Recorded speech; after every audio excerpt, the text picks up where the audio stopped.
En garde. Prêt? Allez.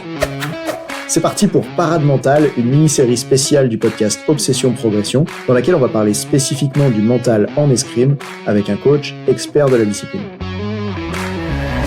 Pour vous apporter des exemples croustillants de terrain et proposer des méthodes sur la préparation mentale en épée, au sabre ou encore au fleuret, j'ai choisi de faire appel à Ambroise Berthaud, maître d'armes diplômé d'État qui coach au club de Poitiers.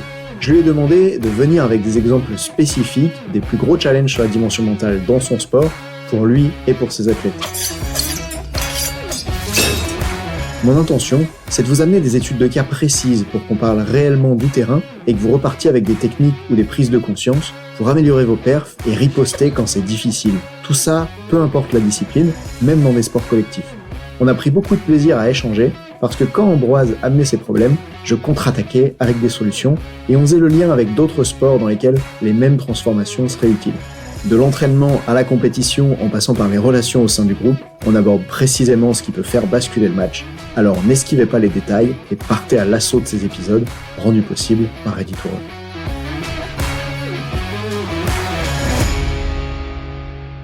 Ok, salut Ambroise, maître d'armes. Quel sujet on aborde aujourd'hui ?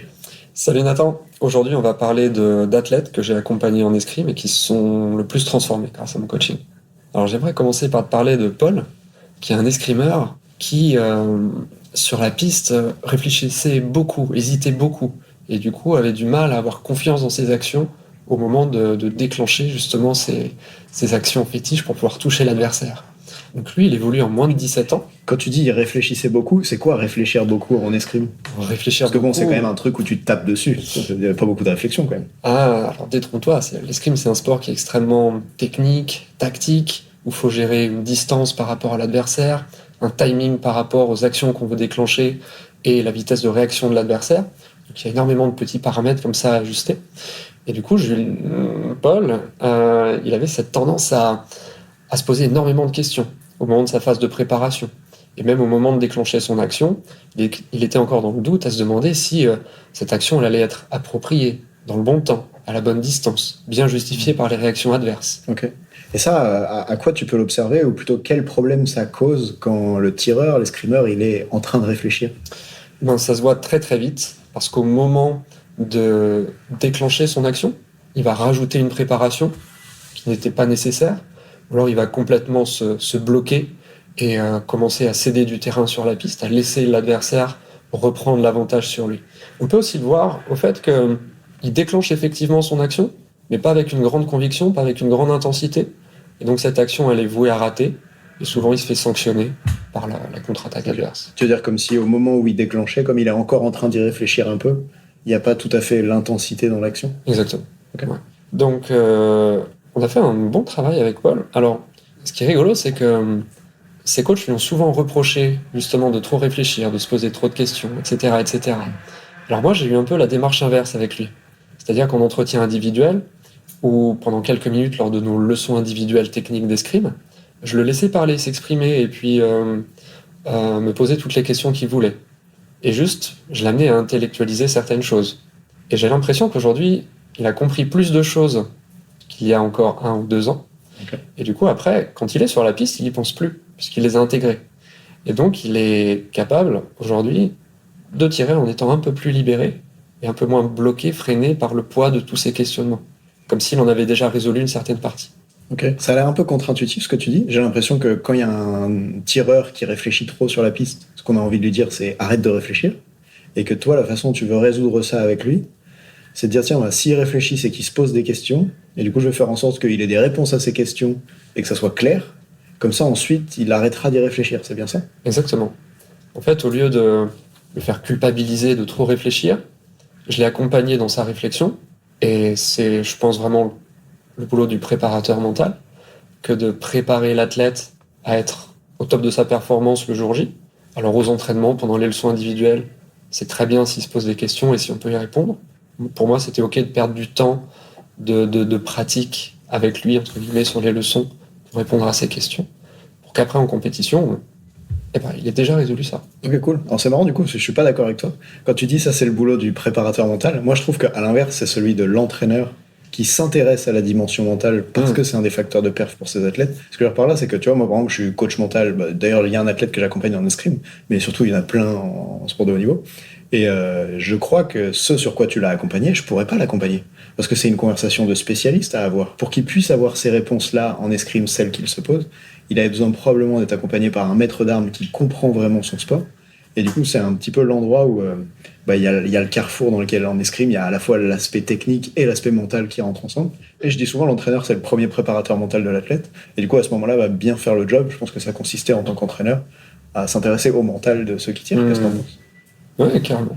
Et s'il y avait un maître d'armes qui écoute ça et qui a l'habitude de dire à ses athlètes, parce qu'il remarque qu'ils réfléchissent trop, qui a l'habitude de dire à ses athlètes, vas-y, ose, arrête de réfléchir. Enfin, je sais pas comment vous y preniez avant que tu te formes à la préparation mentale ou comment s'y prennent tes collègues, etc. Si tu avais quelqu'un qui a ces difficultés-là avec son athlète, comment tu lui conseillerais de s'y prendre ? C'est quoi les étapes ou les choses à dire ? Moi, je lui conseillerais de prendre un petit peu de temps pour aller questionner son athlète et essayer de trouver qu'est-ce qui fait qu'il a ses pensées, ses réflexions, ses hésitations, ce besoin de réfléchir et de conscientiser certaines choses. C'est sûrement parce que certains aspects techniques ou tactiques du sport n'ont pas été encore suffisamment bien assimilés. Ou c'est aussi peut-être parce qu'il y a comme une peur sous-jacente qui empêche ce sportif d'exprimer sa technique et sa tactique à son plein potentiel. Et donc, ce à quoi il réfléchit l'athlète quand il réfléchit trop, c'est pas forcément à tiens, est-ce qu'avec mon épée, je passe à gauche ou à droite ? C'est aussi à d'autres choses plus psychologiques, c'est ça ? Ça peut. Paul, par exemple, avait peur de rater sa cible et de se faire toucher par l'adversaire. Et en fait, en escrime, accepter de se faire toucher, c'est comme un prérequis pour pouvoir commencer à jouer. Si on n'accepte pas de se faire toucher, on fait de la cible, on joue tout seul. Mais on joue pas face à un adversaire. Et quand on n'accepte pas de se faire toucher par son adversaire, juste on joue pas avec lui. On joue plutôt contre soi, parce qu'on joue avec cette envie absolument de pas se faire toucher. J'adore quand tu dis c'est le prérequis pour pouvoir commencer à jouer. Et ça me donne parce que récemment j'entendais un confrère parler de la peur de l'échec et qui expliquait que souvent les gens qui ont peur de l'échec, c'est qu'ils s'autorisent pas à échouer. Et du coup, ils prenaient ça à l'inverse, ils disaient mais du coup, si les gens s'autorisent pas à échouer, c'est-à-dire que ce qu'ils attendent d'eux, c'est de réussir 100% des trucs qu'ils font. Ils posent la question, mais est-ce que vraiment t'es Dieu pour réussir 100% des trucs que tu fais ? Et tu vois, tu pourrais presque lier le truc à l'inverse. Parce que en passant par le ridicule, en passant par finalement cette forme de provocation, donc toi, ce que tu veux, c'est faire de l'escrime sans jamais te faire toucher, c'est bien ça ? Et tu sais que ça soit tellement ridicule quand tu poses la question à l'athlète que rien que ça peut faire un recadrage, en fait une technique pour faire évoluer les croyances. Complètement. D'ailleurs, c'est une technique que j'ai utilisée avec lui. Et sa réponse a été ah ben non, si je me faisais jamais toucher, ce serait vite chiant l'escrime, ce serait vite nul. Voilà. Ça, c'est une technique d'ailleurs que j'aime souvent utiliser avec les athlètes qui ont cette peur de l'échec ou ce refus de rencontrer des difficultés. C'est que je les amène à aller voir le monde qu'ils recherchent. En fait, eux, ils veulent un monde parfait dans lequel il n'y a pas de difficulté, pas d'échec. Je dis ok, allons visiter ça. En fait, je vais dans leur sens. On appelle ça une technique de projection. Donc, je vais dans leur sens et je leur propose de... imagine que tu gagnes tous tes matchs. Tu te sens comment quand tu as gagné ? C'est vrai que finalement, c'est pas aussi exceptionnel que ça. Et là, quand je les aide à se rendre compte que finalement, c'est parce qu'ils rencontrent d'énormes difficultés qu'au moment où ils gagnent, cette victoire, elle a vraiment de la valeur, que ça les touche, etc. Ça marche bien. Souvent, je leur pose une question, je sais pas si t'as déjà essayé ça. Je dis, ok, là, en ce moment, tu rencontres plein de difficultés, on bosse ensemble parce que tu me dis que ça fait 3 mois ou 3 ans que t'arrives pas à avoir les résultats que tu veux. Imagine que tu dois encore payer le prix de faire 3 mois comme ça sans les résultats que tu veux, mais ça te permet l'année prochaine d'être champion olympique grâce à tous les apprentissages que tu auras fait là pendant ces 3 mois. C'est comment pour toi ? Là, je serais content d'en avoir bavé, etc. Donc on retrouve un petit peu ces mécanismes-là. Est-ce que toi, il y en a d'autres dont tu veux parler à propos de Paul que tu as pu utiliser comme ça ? On a aussi parlé du jugement, de la peur d'être jugé par les autres. Paul, c'est quelqu'un qui avait, je pense qu'il l'a moins aujourd'hui, mais qui avait vraiment peur qu'on pense de lui qu'il est nul, ou qu'il n'est pas à sa place sur une compétition nationale, quand il perd ou quand il n'arrive pas à faire une action. Et c'est vrai que des fois, on a comme l'impression, sur les compétitions d'escrime, que les plus forts jugent ceux qui sont moins forts, comme s'ils étaient arrogants, comme s'ils étaient prétentieux, tu vois, ou comme si leur statut, leur titre faisait qu'ils pouvaient dénigrer les autres. Et lui, il avait comme très envie de ne pas être dénigré et de ne pas être comme ça, de ne pas se sentir inférieur aux meilleurs. Et au contraire, il avait envie de leur prouver qu'il était capable d'être à leur niveau. Et du coup, on a discuté un petit peu de tout ça avec lui. Et je crois que ça l'a aidé aussi à se rendre compte que se préoccuper de ça, c'était pas vraiment son ami pour la performance.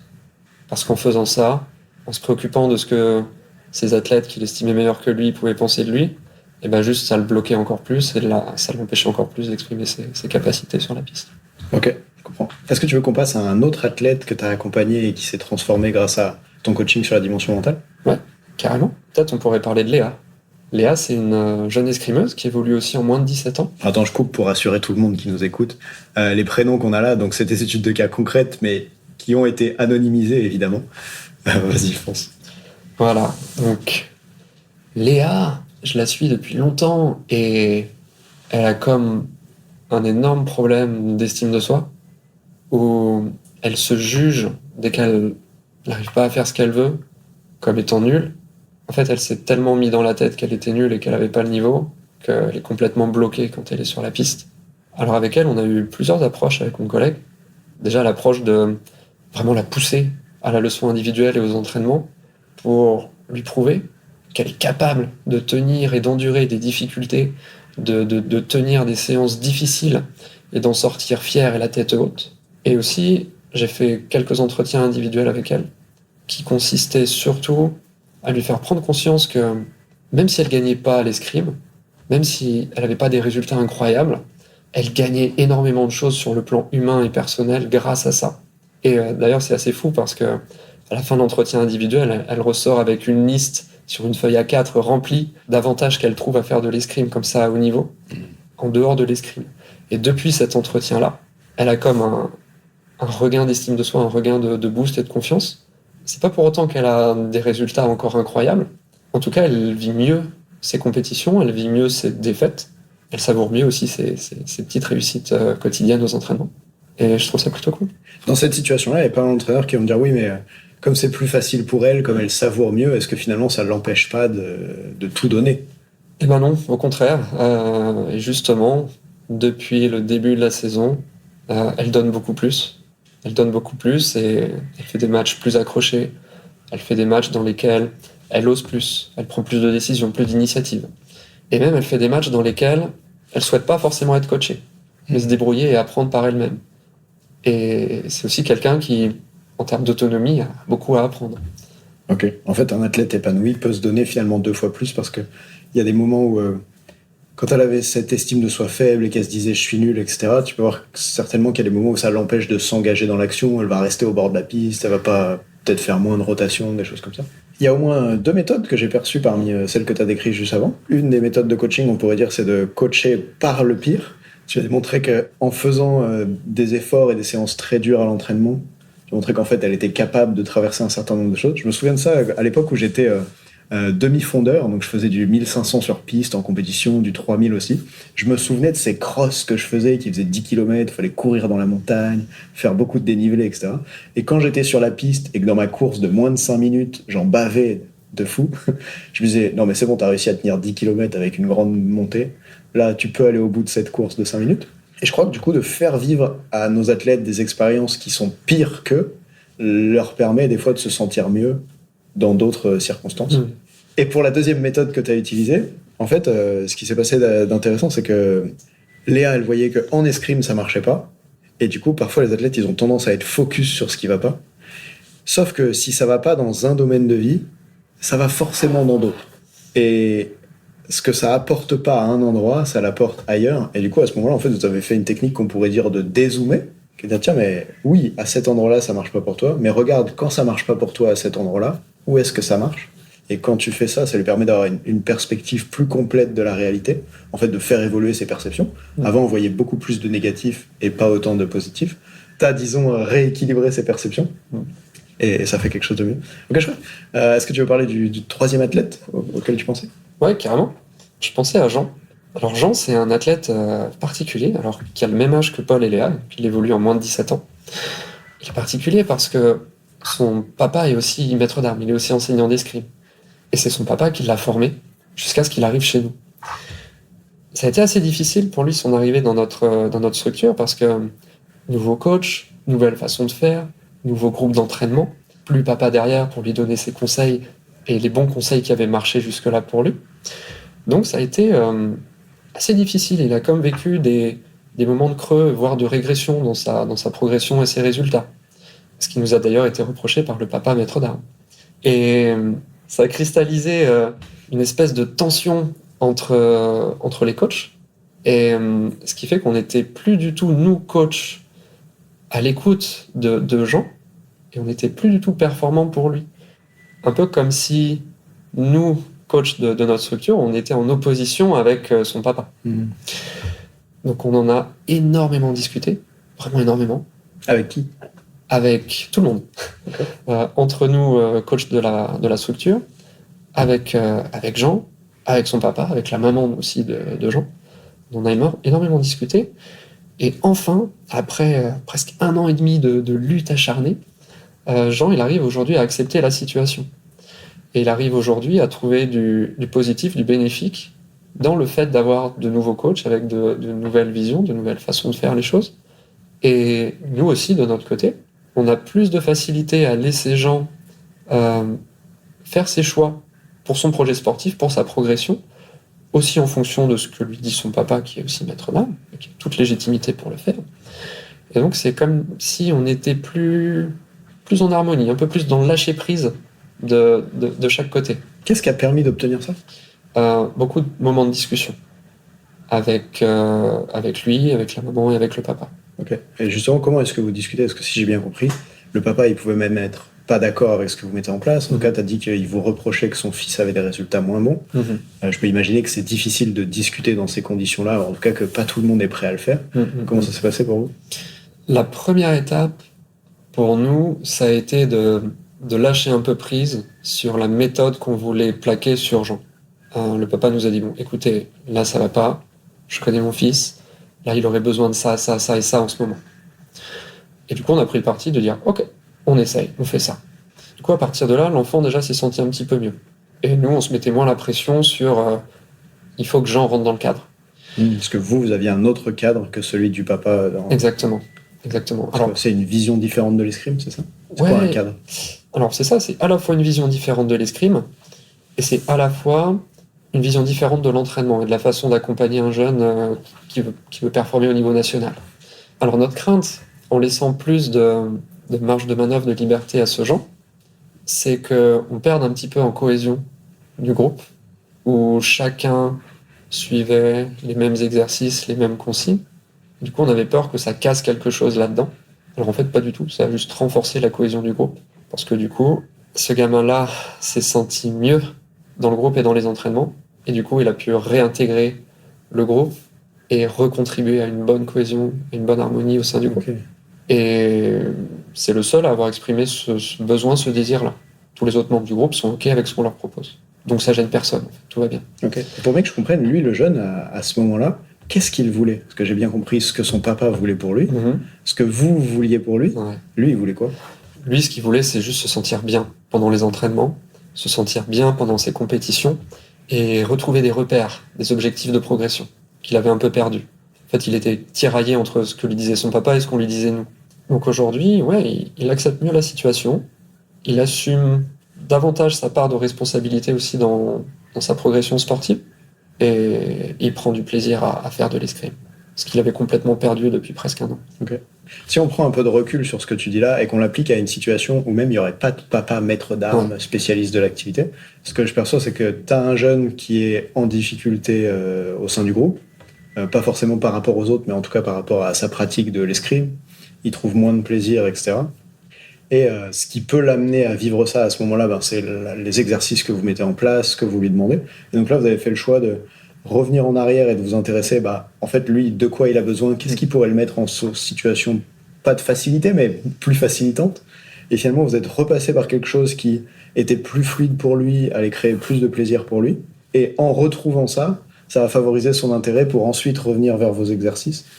Et je trouve que ça montre vraiment quelque chose d'intéressant dans l'accompagnement qui est Finalement, l'accompagnement, c'est l'entraîneur qui est au service de l'athlète et pas l'athlète qui est au service du développement que l'entraîneur prévoit.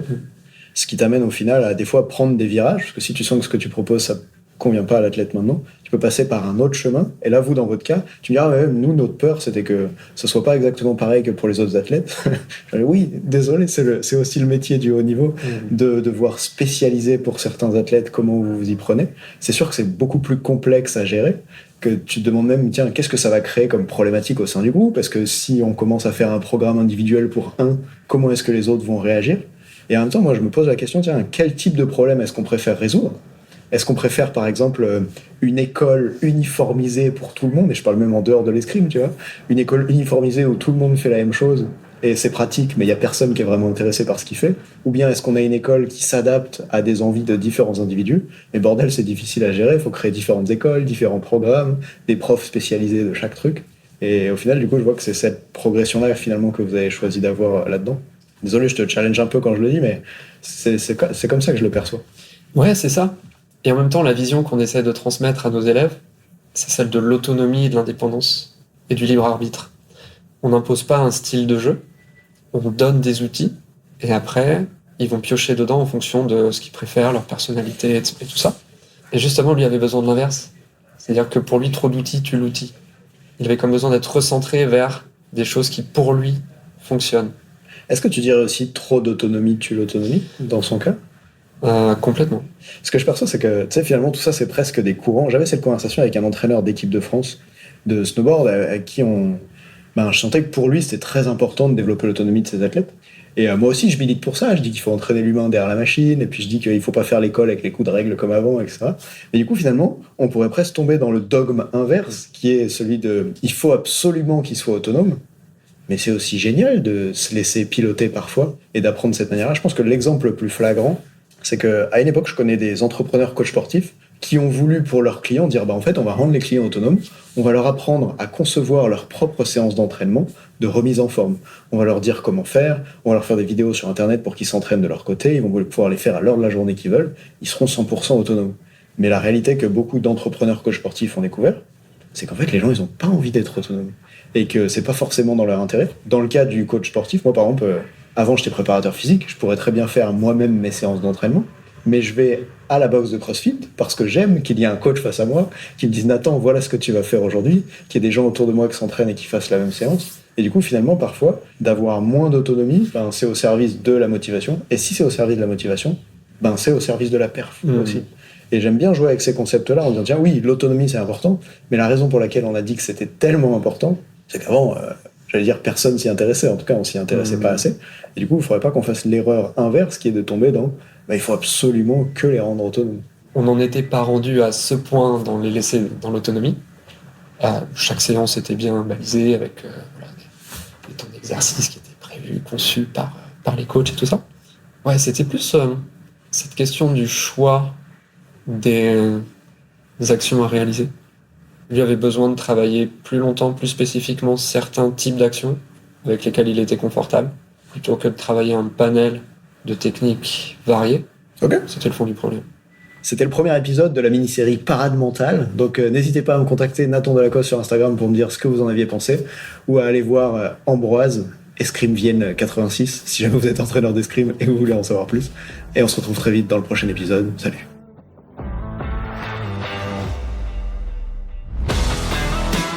On dit souvent que le mental, c'est 70% de la performance à haut niveau. Pourtant, rares sont ceux qui l'entraînent au moins de 10% du temps. En écoutant jusqu'ici, t'as donné à la dimension mentale un peu plus de la place qu'elle mérite chaque semaine. Bien joué. Ma mission audacieuse, c'est d'aider le monde du sport à se transformer en profondeur, et je veux faire en sorte que plus aucun coach ne passe à côté de la psychologie de ses athlètes. C'est pour accomplir ça que je crée une tonne de vidéos sur YouTube et des épisodes comme celui que tu viens d'écouter. Alors, je vais pas te demander d'inscrire de force tes amis au podcast, et en même temps, si tu peux en parler à quelqu'un qui va l'adorer, quelqu'un à qui ça serait utile, ta recommandation, elle signifie beaucoup pour moi. Si chaque auditeur en parle juste à 2 autres, l'année prochaine, on sera des milliers de fois plus nombreux avec l'obsession progression. Salut!